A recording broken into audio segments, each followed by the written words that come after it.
हाँ तो दोस्तों, कैसे हो आप सब लोग। और आज हम कॉस्टिंग पढ़ने जा रहे हैं। और कॉस्टिंग में जो हम पहला आज अपना टॉपिक या पहला चैप्टर जो उठा रहे हैं वो है मटेरियल कॉस्टिंग। यहाँ पे मैं आपके सामने नोट्स ला देता हूँ मटेरियल कॉस्टिंग के। ये नोट्स है मटेरियल कॉस्टिंग के, और इन्हीं नोट्स का लिंक मैं नीचे डिस्क्रिप्शन में डाल रहा हूँ।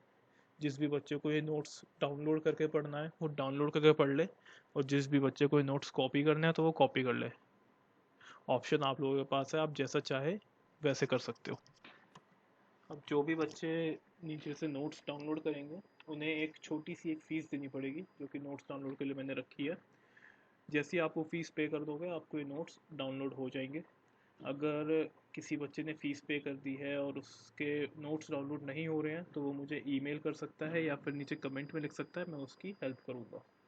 तो अब टाइम वेस्ट ना करते हुए हम अपनी आज की क्लास शुरू करते हैं।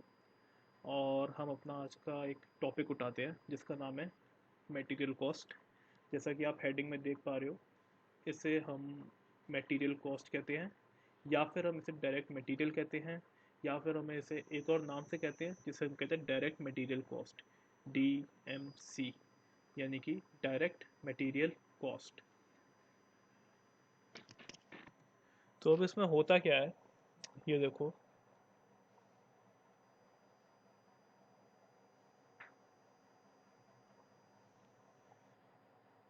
एक फैक्ट्री है, ठीक है। अब इस फैक्ट्री में क्या होता है कि एक फैक्ट्री जो चलती है उसमें अलग अलग डिपार्टमेंट होते हैं। हर फैक्ट्री में, जिस भी फैक्ट्री में आप कभी फ्यूचर में जाओगे या फिर अभी जा रहे होंगे, या फिर आपके पेरेंट्स मम्मी पापा किसी भी फैक्ट्री में काम करते हैं उनसे पूछना, हर फैक्ट्री में अलग अलग डिपार्टमेंट होते हैं। उस डिपार्टमेंट में जैसे एक होता है सेल्स डिपार्टमेंट, एक होता है परचेज डिपार्टमेंट, एक होता है मैन्युफैक्चरिंग डिपार्टमेंट, फिर होता है एक मार्केटिंग डिपार्टमेंट। ऐसे करते करते अलग अलग डिपार्टमेंट होते हैं। अकाउंट्स डिपार्टमेंट होता है, फाइनेंस डिपार्टमेंट होता है, सब अलग अलग तरीके के डिपार्टमेंट्स होते हैं। ऐसी एक डिपार्टमेंट आता है कॉस्टिंग का डिपार्टमेंट। जैसे जितनी भी बड़ी कंपनियां, जितनी भी बड़ी फैक्ट्रियां होती हैं उनमें अक्सर पाया जाता है कॉस्टिंग का डिपार्टमेंट, जिसका कि एक हेड होता है कॉस्टिंग हेड, या फिर कॉस्ट हेड जिसे कह सकते हो। वो, उसका काम सिर्फ ये होता है कि वो कॉस्ट कैसे मिनिमम साइड में रखे। अब ये चीज़ मुझे बताने की ज़रूरत नहीं है कि अगर कॉस्ट मिनिमम होगी तो उतना ही आपका प्रॉफिट ज़्यादा होगा। अगर आपकी कॉस्ट ज़्यादा होगी तो प्रॉफिट कम होगा। अब इसमें कुछ बच्चे बोलेंगे कि सर अगर हमारी कॉस्ट ज़्यादा है तो अपना सेल प्राइस बढ़ा देंगे। तो मैं उन बच्चों से बोलूँगा कि मार्केट में निकलो और देखो कि बाहर कंपटीशन कितना है। अगर आप कॉस्ट बढ़ाते हो और अपना सेल प्राइस भी बढ़ा देते हो तो आपका प्रॉफिट ज़्यादा होगा, लेकिन आपका मार्केट ख़त्म हो जाएगा। क्यों? क्योंकि मार्केट में कॉम्पिटिटर इतने बैठे हैं कि वो आपको सरवाइव नहीं करने देंगे उस मार्केट में। तो सीधी सी बात है कि अगर आप कॉस्ट बढ़ाओगे अपनी तो आप अपना प्रॉफिट कम करोगे, कॉस्ट कम करोगे तो अपना प्रॉफिट बढ़ाओगे। कॉस्ट बढ़ा के अपनी सेल बढ़ा दोगे, अपने सेल प्राइस बढ़ा दोगे, तो फिर आपको मार्केट से ख़त्म कर देगा, क्योंकि मार्केट में कंपटीशन बहुत है। अगर कोई बंदा सामने वाली चीज़ 10 रुपये में बेच रहा है और अगर आप वो 10 रुपये में बेच रहे हो तो आप मार्केट में सर्वाइव कर पाओगे, क्योंकि वो आप उसी ही प्राइस में बेच रहे हो। अब देखना यह है कि क्वालिटी, आपकी क्वालिटी कैसी है। अगर 10 रुपये में आप उससे बेटर क्वालिटी दे रहे हो तो आपकी तरफ लोग आएंगे। अब कोई वही बंदा 10 रुपये में दे रहा है और आप वही चीज़ 11 रुपये में दे दोगे, तो चाहे आपकी कैसी भी क्वालिटी हो वो आपके पे नहीं आएंगे। 11 रुपये आप 1 रुपये बढ़ा के अपना मार्केट ख़त्म कर दोगे। तो इसलिए कहते हैं कि कॉस्ट हमेशा कम रखनी चाहिए ताकि आपका प्रॉफिट हमेशा ज़्यादा है। तो कॉस्टिंग में क्या होता है कि कॉस्टिंग में आपके अलग अलग तरीके की कॉस्ट होती हैं। एक होती है आपकी मटेरियल कॉस्ट, जिसके बारे में आज आप लोग पढ़ेंगे। Material cost. एक होती है लेबर कॉस्ट, जिसके बारे में आप फ्यूचर में पढ़ेंगे, जो कि मैं पढ़ाऊँगा आपको। फिर आते हैं ओवरहेड्स। ऐसी तरीके के एक अलग अलग कॉस्ट बनती हैं। तो आज हम जो बात करेंगे वो सिर्फ करेंगे मटेरियल के बारे में। अब मटेरियल क्या होता है, या आप सबको पता होगा कि मटेरियल क्या होता है। आप सपोज करो, आपने सबने एक पेन पकड़ा हुआ होगा हाथ में, है ना। वो पेन की एक बॉडी होगी जो कि बनी होगी प्लास्टिक से, ठीक है। फिर उसकी एक रिफिल होगी, ठीक है। फिर उसकी होगी निब, फिर हो सकता है उसका पेन कैप हो। तो सब मिलकर ये सब चीज़ें मिलकर क्या बनाते हैं, प्रोडक्ट बनाते हैं, प्रोडक्ट। अब इस प्रोडक्ट का नाम क्या है, इस प्रोडक्ट का नाम है पेन। अब ये जो प्रोडक्ट है, ये फाइनल प्रोडक्ट है जो कि कंज्यूमर कंज्यूम करेगा।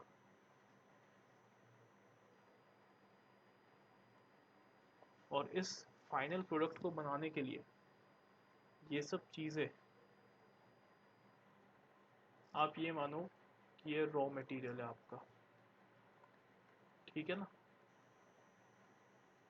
अब जब ये रॉ मटेरियल है, तो इस रॉ मटेरियल को जब असेंबल किया, अब हो सकता है आपकी प्लास्टिक बॉडी अलग आई हो, आपकी रिफिल अलग आई हो, आपकी निब अलग आई हो, और आपका पेन कैप अलग आया हो।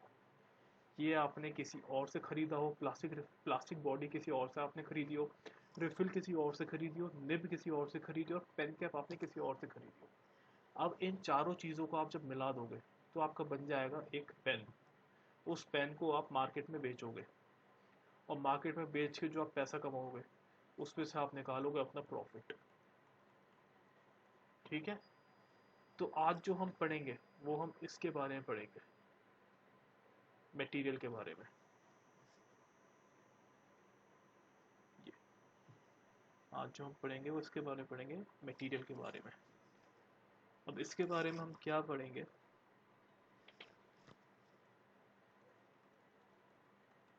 मटेरियल के बारे में हम जो पढ़ेंगे वो हम पढ़ेंगे कि अपनी मटेरियल की कॉस्ट हम कैसे कम रख सकते हैं, एकदम मिनिमम लेवल पे हम कैसे मटेरियल की कॉस्ट रख सकते हैं, ये पढ़ेंगे। और प्लस ये, अगर आप देखोगे कि अगर मटेरियल की कॉस्ट कम रहेगी तो आपके कैसे प्रॉफिट्स बढ़ेंगे। और उसके अलावा आप एक आधा चीज़ और भी सीखोगे, बहुत कुछ सीखोगे। तो आओ शुरू करते हैं मटेरियल के बारे में। मैंने आपको एक ओवरव्यू दे दिया है कि हम मटेरियल के बारे में पढ़ना जा रहे हैं, मटेरियल क्या होता है, रॉ मटेरियल के बारे में पढ़ेंगे। अब आप सीधे अपने नोट्स को ओपन करो, जिन्होंने भी डाउनलोड कर लिए हैं वो ओपन करें, जिन्हें कॉपी करना है वो पहले पॉज करके कॉपी कर लो, जैसे कैसे भी कर लो। अब देखो हम शुरू करते हैं। In this chapter we will study about direct material cost. ये मैंने आपको बता दिया है कि हम डायरेक्ट मटेरियल कॉस्ट के बारे में पढ़ने वाले हैं। Material cost consists of a major portion in total cost of production and normally it is a variable cost. अब इस लाइन का मतलब क्या है? काफ़ी बच्चे हो सकते हैं इस लाइन का मतलब समझ गए हों, काफ़ी बच्चे हो सकते हैं इस लाइन का मतलब ना समझे हों। जो ना समझे हों वो मेरी बात सुने, और जो समझ गए हों वो भी मेरी बात सुनो। अब इस लाइन का मतलब क्या है? Material cost consists a major portion in total cost of product and normally it is a variable cost. मैं आपको एक एग्जांपल दूंगा, उस एग्जांपल को ध्यान से समझना। एक पेन का ही एग्जांपल हम ले लेते हैं क्योंकि शुरुआत में हमने पेन के बारे में बात करी थी। एक कंपनी है, वो एक पेन ए बनाती है, ठीक है। एक पेन ए बनाती है। उस पेन ए को बनाने के लिए वो कैप मंगवाती है एक सप्लायर से। सप्लायर का नाम हम छोड़ दो। जो उसको कैप की कॉस्ट पड़ती है वो पड़ती है 2 रुपये पर कैप। उसके अलावा वो रिफ़िल मंगवाती है एक और दूसरे सप्लायर से। रिफ़िल की जो उसे कॉस्ट पड़ती है वो पड़ती है 1 पर रिफ़िल, ठीक है। उसके अलावा वो निब मंगवाती है। निब मतलब समझ रहे हो क्या होता है? जो आपके पेन के आगे जो होते हैं जैसे आप लिखते हो वो निब होती है। उस निब की जो कॉस्ट पड़ती है उसे वो भी पड़ती है 1 रुपये पर निब। उसके अलावा वो बॉडी मंगवाती है पेन की, बॉडी मंगवाती है और उस बॉडी की कीमत पड़ती है उसे 3 रुपये पर बॉडी। अब जब ये चारों चीज़ें उसके पास आ जाती है ना, तो वो पेन असेंबल कर देती है। ये चारों चीज़ें मिलके बना देती है पेन ए। ठीक है, और ये पेन ए को अगर आप देखो तो सिर्फ आप इमेजिन करो कि आप एक पेन बना रहे हो, आप अपने कमरे में बैठे हुए हो, आप अपने कमरे में बैठे हो, आपके पास चार चीज़ें हैं, एक निब है, एक कैप है, एक रिफिल है, एक बॉडी है। आप बॉडी में रिफिल डालते हो, रिफिल के आगे निब लगाते हो, ऊपर से कैप लगा देते हो, बॉडी को पीछे से कस देते हो, आपका पेन तैयार हो गया। अभी तक आपने कुछ नहीं करा, सिर्फ और सिर्फ पेन असेंबल करा है। असेंबल करके आपने पेन अपने सामने रख दिया, और यहाँ तक की कॉस्ट, पेन को असेंबल करके अपने सामने रखने तक की कॉस्ट कितने रुपए की आ गई? 7 रुपए की। 7 रुपए की पेन ए की सिर्फ और सिर्फ असेंबल करने की कॉस्ट है। ठीक है ना, 3 और 4 और 5 और 2 7, 7 रुपए असेंबल करने की कॉस्ट आई है। अब जो ये सिर्फ और सिर्फ, अभी मैं यहाँ तक की बात करूँगा, सिर्फ और सिर्फ पेन आपने बनाया और अपने सामने रख दिया, सिर्फ यहीं तक की बात है, इसके आगे हम कहीं नहीं जाएंगे। अब जो ये चार चीज़ें हैं, ये चार चीज़ों में से कोई भी एक चीज़ मैं आपको ना दूँ, आप पेन बना सकते हो? नहीं बना सकते। तो ये जो चार चीज़ें हैं, ये आपकी कहलाएंगी रॉ मटेरियल। रॉ मटेरियल, ठीक है। और ये आप देखोगे 7 रुपए की कॉस्ट दे रहे हैं। अब हम आगे बढ़ते हैं। आगे हम कैसे बढ़ते हैं? आपने 7 रुपए तक के यहाँ पे एक पेन बना दिया, ठीक है। अब आपने ये पेन उठा के, सिर्फ एक पेन की बात कर रहा हूँ मैं, आपने ये पेन उठा के बेच दिया, सीधा बेच दिया, अपने पापा को बेच दिया। सपोज करो अपने पापा को बेच दिया। कभी भी फ्यूचर में कोई बिजनेस करो ना, बिजनेस ना चले, पापा को सारा माल बेच देना, सेल कर दिया। कितने रुपए का? 9 रुपए का पेन ए। ठीक। अब इसमें आपने प्रॉफिट कितना कमाया? सिर्फ और सिर्फ एक पेन की बात कर रहा हूँ मैं ज़्यादा क्वांटिटी में जा ही नहीं रहा। प्रॉफिट इसमें कमाया आपने 2 रुपए। अब एक बारी को कुछ मत करो, सिर्फ और सिर्फ ये फिगर्स देखो। कौन सी फिगर्स देखोगे? ये वाली मैं आपके सामने ला रहा हूँ। 2 रुपए, 1 रुपए, 1 रुपए, 3 रुपए, ये 7 रुपए मिलके आपका पेन बनाया। आपने 9 रुपए में बेच दिया, आपने 2 रुपए कमा लिए। ठीक है। तो अब आपने क्या देखा कि मेरी जो कॉस्ट है वो ही मेरा एक मेजर पार्ट रोल प्ले कर रही है, उसके अलावा मेरी और कोई कॉस्ट लगी ही नहीं है अभी तक। और कॉस्ट लगती है लेकिन अभी तक सिर्फ और सिर्फ अगर मैं देखूं तो एक 9 रुपए का पेन बनाने के लिए, एक 9 रुपए का पेन जिसको आप बेचोगे, उसको बनाने के लिए सिर्फ मैंने 7 रुपये खर्चा कर दिया, और उसमें मैं 2 रुपए कमा रहा हूँ। तो मटेरियल कॉस्ट कितनी ज़्यादा मेजर रोल प्ले कर रही है। 9 रुपए का पेन है तो ऑलमोस्ट 75% से ज़्यादा कॉस्ट उसमें मटेरियल कॉस्ट की है। तो इसमें वो यही कह रहा है, इसमें वो यही कह रहा है कि material cost consist a major portion in total cost. ये मटेरियल कॉस्ट के आगे जो है कंसिस्ट या कॉन्स्टिट्यूट जो भी है इसको सही कर लेना, कॉन्ट्रीब्यूट लिख देना, कंसिस्ट को अपने हिसाब से लिख देना नोट्स में। Material cost contribute a major portion in total cost of a product. Example आपके सामने है कि 7 रुपए के पेन में जिसको आपने 9 रुपए का बेचा, उसमें 7 रुपए की जो मटेरियल कॉस्ट थी, and normally it is a variable cost. अब ये क्या बोल रहा है कि वो वेरिएबल कॉस्ट क्यों है, इसको भी और समझते हैं। इसी एग्जांपल को कंटिन्यू करेंगे, ठीक है। अब ये जो आपने, पापा को मैंने जो पेन बिकवाया था ना, उसका रीज़न था, नीचे कमेंट करना मत शुरू कर देना कि पापा को माल बिकवा दो, आपने ऐसा वो सजेशन दिए, ये सब नहीं, पापा को माल बिकवाने का एक रीज़न था। अब सुनो वो रीज़न। अब ये जो पेन है, ये आपके पापा ने यूज़ करा, ठीक है। उन्हें ये पेन बड़ा ही पसंद आया, पापा हो गए खुश, ठीक है। पापा ने क्या करा, पापा ने अपने ऑफिस में, पापा ने अपने ऑफिस में ये पेन की बात करी, किससे बात करी, डायरेक्टर से बात करी कि सर ये पेन देखो कितना बढ़िया, कितना स्मूथ चलता है। डायरेक्टर ने बोला ठीक है भाई, ऑफिस में अब से हम यही पेन यूज़ कर लिया करेंगे।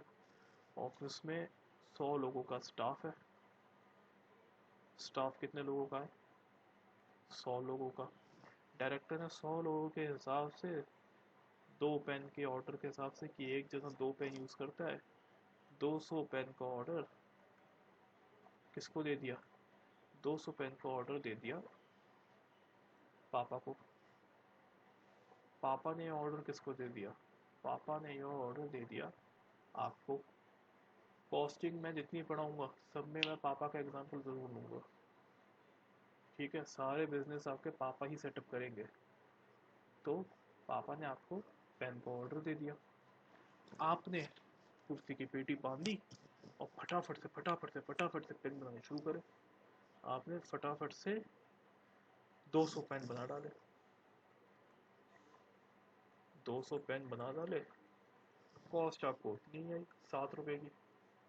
ठीक है, आपने अपनी जेब से, पापा से पैसे नहीं लिए, आपने अपनी जेब से 1400 रुपये लगा के 200 पेन बना के ऑफिस में बेच दिए। कितने रुपए के हिसाब से बेचे? 200 रुपये के हिसाब से। 200 पेन बेच दिया 9 रुपये के हिसाब से, 1800 रुपये के। ठीक है, प्रॉफिट कमा लिया 400 रुपये का। ये आपका हो गया प्रॉफिट। तो अब आपने इस एग्जाम्पल में और ऊपर वाले एग्जाम्पल में क्या चीज़ देखी? अब इस वाले एग्जाम्पल और ऊपर वाले एग्जाम्पल को अगर मैं कंपेयर करूँ, तो जब आपने एक पेन बनाया था तो आपकी 7 रुपये की कॉस्ट लगी। जब आपने 200 पेन बनाए तो आपकी 1400 रुपये की कॉस्ट लगी। ठीक है, अब अगर मैं ऐसे 2000 पेन कर दूँ, अगर मैं ऐसे 2000 पेन कर दूँ और 7 रुपये के हिसाब से 14,000। ठीक है, मैं ऐसे अब 20,000 पेन कर देता हूँ। 20,000 पेन के हिसाब से कितने? 1,40,000। ये आपका बिजनेस सेटअप हो रहा है। आप पेन के किंग बनते जा रहे हो। 200 पेन से 2,000, 2,000 से 20,000, 20,000 से आप सीधा आप पहुंच गए 20 लाख पे। कहाँ पहुंच गए? 20 लाख पे। कॉस्ट आपकी अभी भी 7 रुपये आ रही है। आपने अपनी कॉस्ट कम नहीं करी और ना आपने अपना सेलिंग प्राइस बढ़ाया।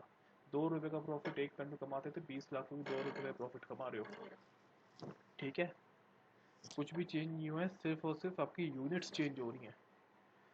और जैसे जैसे यूनिट्स चेंज हो रही है आपकी मटेरियल कॉस्ट बढ़ती जा रही है। क्यों? क्योंकि अगर प्रॉफिट कमाना है तो भाई माल तो लगाना ही पड़ेगा, बिना माल के तो प्रॉफिट कमा ही नहीं सकते। और माल लगाने के लिए पैसा चाहिए, तो लगा लो। अगर 20 लाख पेन बनाने हैं, अगर 20 लाख पेन बनाने हैं तो आपको जेब से लगाने तो पड़ेंगे बॉस। कितने लगाने पड़ेंगे? 1,40,40,00,000 लगाने पड़ेंगे। ठीक है, लेकिन अब ये सोचो कि अगर 1,40,40,00,000 के ये पेन बिक जाते हैं 9 रुपये के हिसाब से, तो प्रॉफिट कितना होगा? 1.8 करोड़। और प्रॉफिट कितना हो गया आपका? पूरे के पूरे 40 लाख रुपए का प्रॉफिट हुआ है। सोच रहे हो, जो 2 रुपये का प्रॉफिट आपको एक पेन पे हो रहा था, अगर आपने मेहनत करके उसे 20 लाख पे पहुंचा दिया, तो वो 2 रुपये का प्रॉफिट आपको 40 लाख रुपए दे जाएगा। खैर, प्रॉफिट तो दूर की बात है, लेकिन आप ये देखो कि जैसे जैसे आपकी मटेरियल, जैसे जैसे आपका फिनिश गुड्स बढ़ रहा है, ये आपका फिनिश गुड्स है। 20 लाख का ऑर्डर आया, 20,000 का ऑर्डर आया, 2,000 का ऑर्डर आया, तो आपकी मटेरियल कॉस्ट भी बढ़ते जा रही है। समझ रहे हो ना? 7 रुपये से 1,40,00,000 पे पहुंच गया आपकी मटेरियल कॉस्ट। तो ये हमें यही कह रहा है, जो ये पैराग्राफ है ना हमारा छोटा सा पैराग्राफ, ये हमें यही कह रहा है कि मटेरियल कॉस्ट जो है मेजर पोर्शन कंट्रीब्यूट करती है टोटल कॉस्ट में। ये मैंने आपको समझा दिया। ठीक है, और वेरिएबल कॉस्ट होती है। जैसे जैसे आप बढ़ोगे, जैसे जैसे आपका बिजनेस बढ़ेगा, वैसे वैसे आपकी मटेरियल कॉस्ट बढ़ेगी, वैसे वैसे आपकी सेलिंग यूनिट्स बढ़ेगी। यानी कि जैसे जैसे आपकी प्रोडक्शन बढ़ेगी, वैसे वैसे आपकी मटेरियल कॉस्ट बढ़ेगी। जैसे जैसे आपकी प्रोडक्शन कम होती जाएगी, वैसे वैसे आपकी मटेरियल कॉस्ट कम होती जाएगी। यहाँ पे आपकी पेन प्रोडक्शन कितनी थी, यहाँ पे आपकी प्रोडक्शन एक पेन की थी, एक पेन पे कितनी मटेरियल कॉस्ट आ रही थी, 7 रुपये, ठीक है। यहाँ पे आपकी प्रोडक्शन कितनी की थी, 200 पेन की थी, 200 पेन पे कितनी मटेरियल कॉस्ट आ रही थी, 1400 रुपये। यहाँ पे आपकी कितनी कितनी प्रोडक्शन थी, 2000 पेन की, 2000 पेन पे कितनी प्रोडक्शन कॉस्ट आ रही थी, 14,000 रुपये। प्रोडक्शन कॉस्ट में अभी सिर्फ मटेरियल कॉस्ट ले रहे हैं। 20,000 पेन, 20,000 पे कितनी आ रही थी, 1,40,000। उसके अलावा 20 लाख पे कितनी आ रही थी, 1,40,00,000। तो देखो जैसे जैसे आपकी प्रोडक्शन बढ़ रही है वैसे वैसे आपकी मटेरियल कॉस्ट बढ़ रही है। अब आपने 20 लाख को ऑर्डर कम कर दिया और आपकी सेल कम होती चली गई, कम होती चली गई, कम होती चली गई, और ये सिर्फ 2 लाख पे आ गई। अब आपको ऑर्डर सिर्फ 2 लाख का मिला, तो 2 लाख के हिसाब से कितना वो हो गया, 14 लाख रुपए, 14 लाख, ठीक है। तो जैसे आपकी प्रोडक्शन कम हुई आपकी मटेरियल कॉस्ट भी कम हो गई। पहले आपको 1,40,00,000 चाहिए था, अब आपको सिर्फ 14 लाख चाहिए, 14 लाख, ठीक है। ऐसे ऐसे। तो अब आई होप कि आप ये एक पैराग्राफ, एक शुरुआत का एक पैराग्राफ जो कि सिर्फ 3 लाइन का था उसको समझ गए होंगे। कॉस्टिंग बहुत ही एक वाइड सब्जेक्ट है, इसे तरीके से और प्रैक्टिकली जितना समझोगे ना उतना समझ में आएगा। सिर्फ ये 4 लाइनें समझने के लिए आप लगा लो कि हमें कम से कम 10 से 15 मिनट लग गए होंगे। तो सोच लो अब आप कितना लंबा जाएगा, और थोड़ा सा अपना रिलैक्स होके बैठो, थोड़ा सा समझते रहो, थोड़ा सा मेरे साथ बने रहो। ऐसे ही हम एक लाइव एग्जांपल, जैसे हमने आज पेन का एग्जांपल लिया, पापा के थ्रू एक बिजनेस सेटअप करा, ऐसे ही हम आगे हर वीडियो में ऐसे ही एग्जांपल लेंगे। तो आज के लिए फ़िलहाल यही वीडियो है।